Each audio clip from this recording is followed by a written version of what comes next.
Hello folks, I'm Dan. Going to start a new little tool project today. Going to build a little bit smaller C-frame press than the one that I've already got. And my original C-frame press I built when I started the 701 project. 3-foot piece of 5-inch channel iron. The piece that receives the lower rivet set is 1/2 by 1. I think it's 4.5 inches, or it's 4 inches long. Overarm and the upright at the back are 1 by 2 inch rectangular tubing, 1/8 inch wall thickness. And the carrier for the oil light bronze bushings, it's about 1.25 inch diameter. I think I probably turned it from solid stock when I built the original. I'm going to try and streamline that a little bit and see if I can't find oil light bushings with a 1/2 inch bore that will either fit or come very close to fitting a piece of probably 3/4 inch pipe. I've got to look and see what's readily available. I'm going to check my local Ace Hardware probably a little bit this afternoon and see what they've got in stock. Otherwise, I'll be looking at McMaster to see what they've got. The ram on it is 1/2 inch round diameter, and this was just cold roll steel when I built this one. It's drilled in the end with a number 12 drill bit, which is the proper diameter for the rivet sets that I have,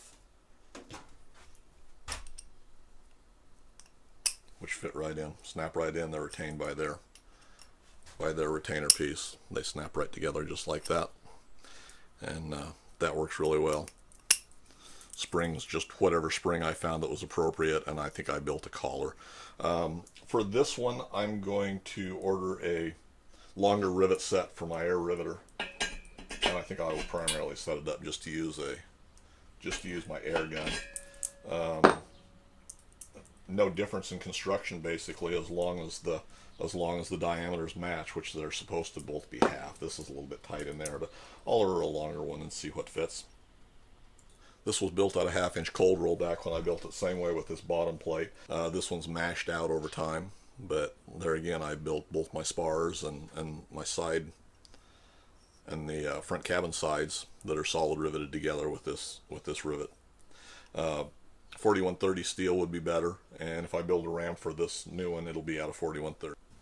The new one I'm going to build, same basic thing, except I'm going to build it more compact. You don't need one this big for a Zenith, well, for the 701 anyway, and I think probably the 650 will probably work fine on a little bit smaller C-frame. The 750 may or may not fit. You'll have to dimension it to whatever your airplane plans show for. I'm building this one out of a 2-foot long piece of 4-inch angle, or 4-inch channel, rather than 5-inch, which this was. And I probably had this drop. This was probably just a drop that I had from some other project. It's got 3 lone holes in the back, so it was set up for something else originally, or was destined for something else. I don't know how I came to have that piece, but anyway, it served me well. The new one will be out of a 2-foot long piece of 4-inch channel. The upright and overarm are still going to be 1 by 2 inch, 1/8 inch wall, rectangular tubing. I've got some scrap rectangular tubing out there, so I'm going to cut it out of that. It's got a little rust on it, but it'll polish down, and when it's done, well, you won't know the difference. It'll be fine. So I scrounged a little bit to put this together. I'm going to build it mainly out of things that I have on hand. The plate to mount the lower rivet set, this is only 3/8 thick, and it's 1 3/4 inch wide, but there again, it's just a drop of 1018 that I had. It's mild steel cold roll. I've done it 4 inches long, which will cover the whole top end. When I mount it, why, I will drill it and tap the top piece just like I've done this one, 1/4 20, and then our recesses will drill 3/8 inch, so we've got some adjustment, so we can set that up and swivel it around a little bit to match what we've got. So that's the general plan. If someone thinks that's probably not strong enough, why, you could always go underneath here and put a web, just a web across it to keep that from spreading or deforming, but it'll probably be plenty strong just the way it is. When I drill and countersink these, I'll drill and do my 3/8 holes there. In the center where the rivet set's going to go through, why, it'll be drilled with the same number 12 drill, but underneath that I will go ahead and drill a 1/2 inch all the way through. The reason being, when I set up the overarm, why, I can run a piece of threaded rod or a guide bolt of some sort up through it, and that'll help alignment with the overarm support bushings. So I'll be able to run that all the way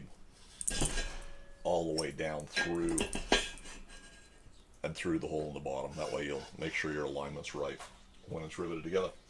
So I'm going to go ahead and deburr everything and get it ready to start machining it, and we'll cut some metal and start some assembly.